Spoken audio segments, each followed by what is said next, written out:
Is it time to execute the death penalty? Welcome to Sharpening Arrows, where we train teens to think biblically about life and politics. I'm your host, Victor Jakes. As I mentioned last time, we are now on YouTube, youtube.com/at sharpening arrows.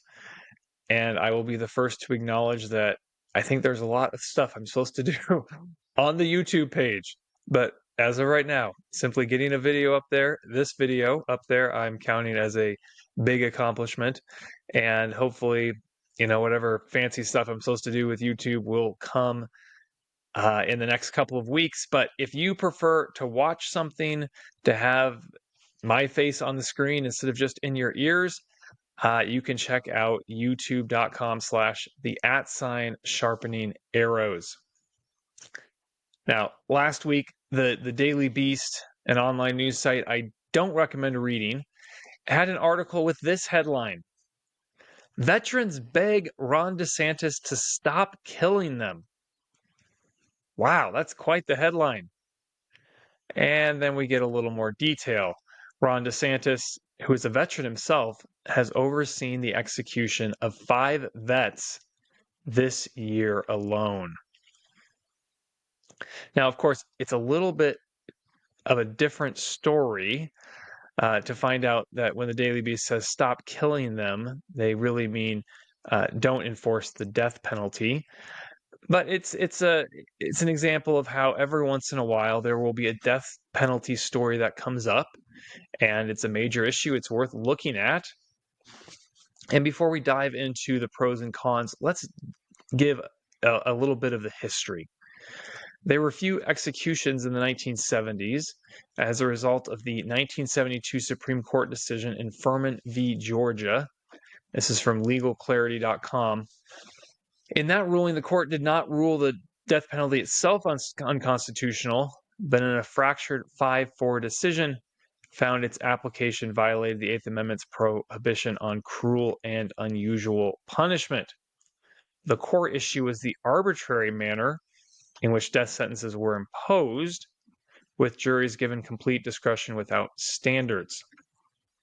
Now, the most direct consequence of that decision was the invalidation of every state death penalty statute, which halted capital punishment nationwide. The sentences of 629 condemned inmates were commuted, most to life in prison. Now, the states reacted to this, and the most influential response was developing guided discretion statutes. And what this did is it did not eliminate jury discretion, but sought to channel it with specific legal standards. The goal was to create a rational and consistent framework for sentencing, directly addressing the core concerns of the Furman decision. Remember, this is from legalclarity.com. And as part of this, what happened is death penalty cases really became 2 trials in one. You had a trial about the guilt of someone, and then you had a sentencing phase that allowed the jury to determine if this specific crime merited the death penalty. And usually the jury's discretion was guided by specific statutory factors, something that was in the law. In Gregg v. George in 1976, the Supreme Court clarified the constitutional requirements for capital punishment, and it upheld the constitutionality of a guided discretion statute in Georgia. The majority found the new system provided the necessary safeguards to prevent the arbitrary imposition of the death penalty. And so what you saw in the years after that decision was an increase in the death penalty.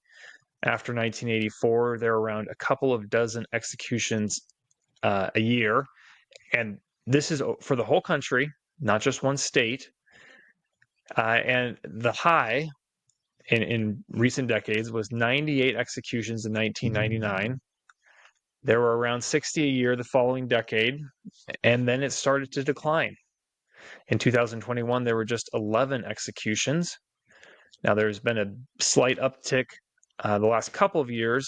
So far in 2025, we've had 2025, we've had 29, and there actually was an execution on Tuesday night. I'm not sure if that is included in that 29. It might be 30.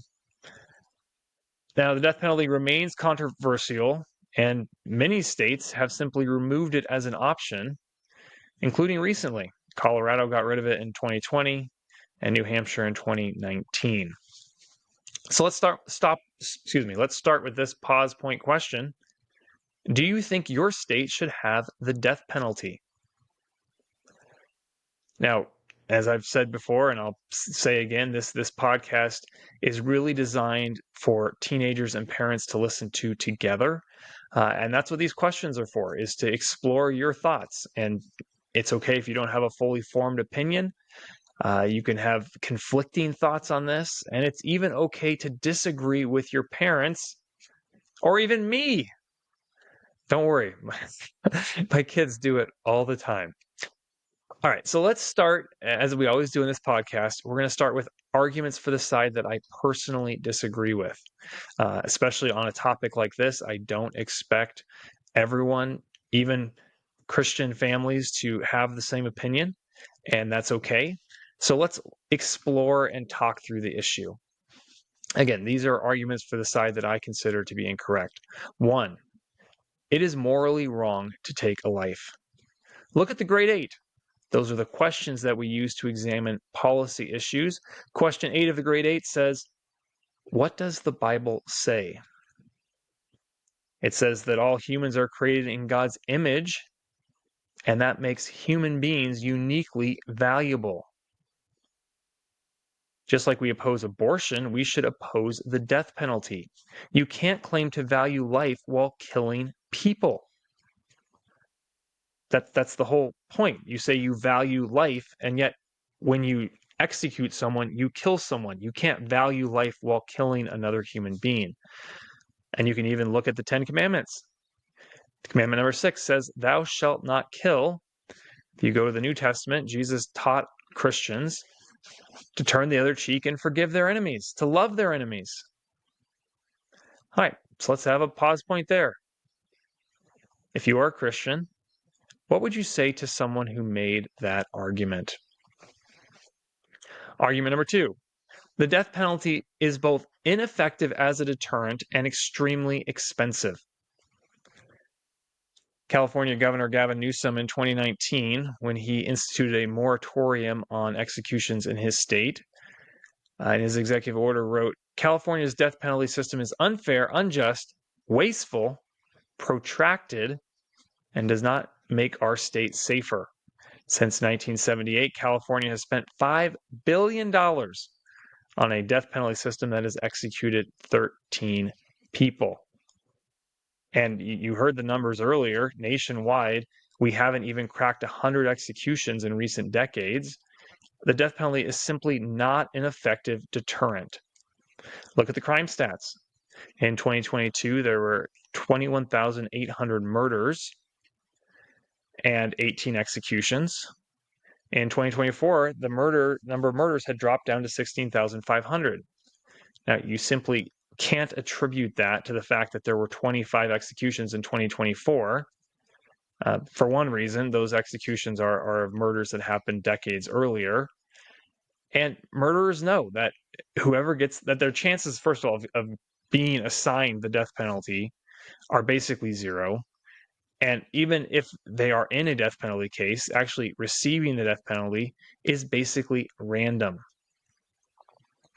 You simply aren't creating a disincentive when a punishment basically never happens.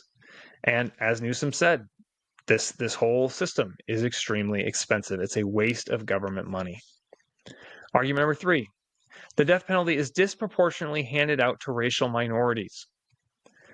Again, this is Governor Gavin Newsom when he signed that death penalty moratorium in 2019. He actually makes kind of all of these arguments. But let's pay attention here to the disproportionality argument. The intentional killing of another person is wrong, and as governor, I will not oversee the execution of any individual, said Governor Newsom. Our death penalty system has been, by all measures, a failure. It has discriminated against defendants who are mentally ill, black and brown. That's the disproportionality argument. Or can't afford expensive legal representation. It has provided no public safety benefit or value as a deterrent. It has wasted billions of taxpayer dollars. Most of all, the death penalty is absolute. It's irreversible and irreparable in the event of human error. Now, if we look at the national statistics, we do see disproportionality. 34% of those executed have been black, while black people are just 12 to 13% of the population. Remember, disproportionality is just a fancy term for saying you have the population as a whole, and then when you look at this subset, the subgroup of some characteristic, in this case, people who are executed, the racial proportions aren't the same. All right, so let's have a pause point here.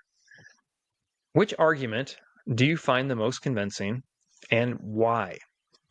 I would encourage you to really answer this question, even if you support the death penalty, especially if you support the death penalty.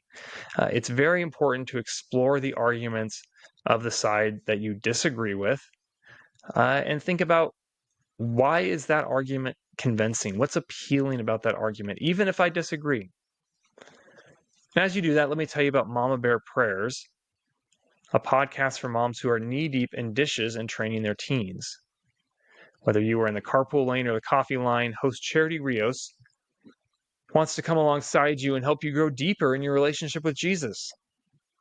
Now, as every parent knows, raising kids has its ups and its downs. And combine that with the busyness of life, and this back and forth can leave you feeling overwhelmed and often isolated. As the mom of 4 busy boys, Charity knows this firsthand, and it's why she created Mama Bear Prayers, to support moms who are on a journey, the journey of raising kids. If you want to be encouraged, if you want insights of what it's like to be a mom, if you want someone to dive into scripture, check out Mama Bear Prayers today. All right, so let's take a moment and talk about the rebuttals to these arguments. The first argument is it's morally wrong to take a life. And the argument is that not only is it morally wrong to take a life, you look at what the Bible says. Commandment number 6, thou shalt not kill. Well, on the 10 Commandment issue, the better translation is thou shalt not murder. I'm not going to claim to be a Hebrew expert, but you could research this yourself. This is from gotquestions.org. There are 2 different Hebrew words and 2 Greek words for murder and killing. One means to put to death, and the other means to murder. The latter one is the one prohibited by the 10 Commandments, not the former. This is why most modern translations render the 6th commandment, you shall not murder, rather than you shall not kill.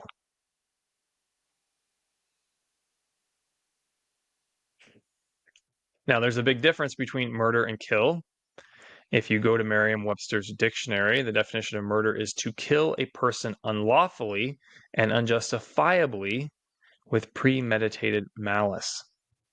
Now, this obviously doesn't apply to the death penalty because the death penalty is lawful, and it's also just. It's a punishment in response to someone's actions, specifically someone who took another person's human life. Now, there is a difference between what the Bible directs people to do as individuals and what the Bible tells civil authorities to do. This is why you can have the death penalty as a feature in the Old Testament law, along with the prohibition on murder in the 10 Commandments. When Jesus says to love your enemies, to do good to those who hate you, that is a commandment to us as individuals. He's not instituting a new command for civil governments. The second argument is that the death penalty is ineffective as a deterrent and expensive. And I actually agree with this. But I want you to think about why it is ineffective as a deterrent. Because death penalty opponents have dragged out the appeals process for not just years, not just one or two appeals, but for decades, death penalty opponents want to make the process long and expensive and then use the delays as as a reason to kill it. So do you see what they're doing there? They're creating the problems in the system, and then they're saying, "Oh, because of these problems in the system, we just have to get rid of the whole thing." Let me give you an analogy. Imagine someone in your family doesn't like Honey Nut Cheerios, even though that's the best cereal. And every time you buy some, they put garlic powder in the bag. That wouldn't taste very good. And then this person argues that your family needs to buy a different cereal because the Honey Nut Cheerios are always ruined. Well, while it's true that the Honey Nut Cheerios are always ruined, you could solve this problem by stopping the person from putting garlic powder into the cereal. In the same way, if this was the real concern about, oh, that the process is just too inefficient and it's not enough of a deterrent, we could solve that problem by making the death penalty more efficient and having it happen more often. So let's have a pause point. Do you think the death penalty would be more of a deterrent if it were applied to more murderers? Argument number 3 here is that the death penalty is disproportionately handed out to racial minorities. Now, I would encourage you to go back a couple episodes, the episode that's not on YouTube, but it's on your podcast. Episode 25 was on if it's racist to judge people based on merit. And I lay out the argument of why we should judge people based on their choices, not on their skin color. And so if you go into these specific cases of people who have actually been executed, you will find that the people who have been executed, whatever their skin color is, it was a just punishment. And then you can look at the data, because the disproportionality argument is comparing people who've been executed to the general population, but there's a better comparison. Let's look at those people arrested for murder and the people who have been executed. In 2019, FBI data showed that 51% of those arrested for murder were Black. And if you make the judgment based on that population, the disparity doesn't just disappear, it reverses. Now, I'm going to do something a little unusual here. I've actually saved what I consider to be the best argument against the death penalty for this section. And it's this.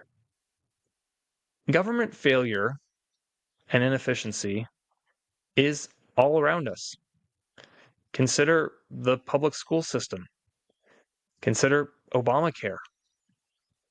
Now, it's the left that likes to act like government programs and mandates are magic bullets to fix all our societal ills. But conservatives understand that good intentions don't prevent unintended consequences. Now, add in human error, the lack of accountability that comes from being immune to market competition, and how political pressure can steer behavior away from what is just. And our society is supposed to trust the government will be right 100% of the time about seeking to end someone's life. Not 99% of the time, but 100% of the time. That's a hard thing to be confident of with that level of certainty. Now, I think that's a very strong argument against the death penalty. And yet there's something I believe that outweighs it. And I'm going to step back here from the debate about the death penalty and just make a point about arguments that you can have an opinion. For instance, I support the death penalty and recognize that there are good arguments on the other side, that it's not everything the people I disagree with are saying, or that everything that the people I disagree with that they say is wrong. Sometimes I think what they say is right or truthful or has an element that's worth considering, and I can still believe that they're wrong because there's something else that outweighs. In this case, we're going to go to the grade 8 and we're going to ask question 3. Is there a principle involved with the death penalty? Absolutely. And that principle is justice. Now, if you joined us for one of our recent episodes of Pointed that come out on Friday, you'll recognize the 1828 Webster's Dictionary. And actually, I turned to that dictionary to define justice because I didn't find the modern definition very substantive. But this is the 1828 Webster's definition of justice. The virtue which consists in giving to everyone what is his due. The virtue which consists in giving to everyone what is his due. What is due someone who murders another person in cold blood? What is due them is to die. And that's not a rejection of the principle that human life is precious. That's the best way to uphold the principle that human life is precious. We understand that human life is so precious that the only just response to cold-blooded murder that is especially gruesome is to demand the life of the murderer in exchange. Now, this next part, I'm going to try and make it as ungraphic as I can, but I'm going to describe what some of those murderers in Florida did to deserve the death penalty. The murderers that the Daily Beast is attacking Ron DeSantis for allowing the executions to go forward. So, parents, if you want to preview this part, please do so. I always want to recognize and respect the authority of parents. But with that caveat out of the way, I just want to tell you what some of these people in Florida did. Bobby Joe Long was suspected of assaulting more than 4 dozen women. And I don't just mean beating them up. He confessed to 10 murders. He was a serial killer. Dwayne Owen was convicted of murdering a 14-year-old babysitter and a single mom of 2. He assaulted both of his victims. And again, I don't just mean he punched them in the face. After drinking 24 beers and taking LSD, Edward James was convicted of slaughtering an 8-year-old girl and her grandmother. He also assaulted that little girl. Jeffrey Hutchinson murdered his girlfriend and her 3 children with a shotgun. He told the 911 operator, "I just shot my family." And I have left out basically all of the gruesome, horrific, outrageous, evil details. But I hope what you can see from just hearing the tiniest bit of what these men did is that the only just response here is the death penalty. They deserved to die. They forfeited their right to life by taking the lives in an especially cruel fashion of other people. And we can return to this question 8. What does the Bible say?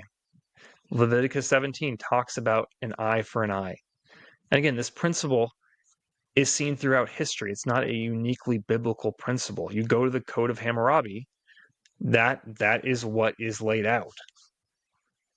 And if I can step back even further, you can actually see this principle with how God deals with sinners. Our sin is so grave. Our offense against the Lord is so significant that the only thing that our just God the only way it can be punished by our just God is by death. Now, that was our due. That was the wages of our sin. Romans 6:23 talks about the wages of sin is death. And again, we know that our God is perfectly just. And so what does our just God do?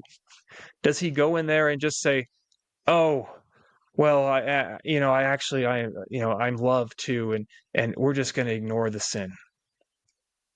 No, that's not what happened. The good news of the gospel is not that God pretends our sin doesn't exist. It's that he sent his son Jesus to die in our place. Because that's what justice demanded for our sin.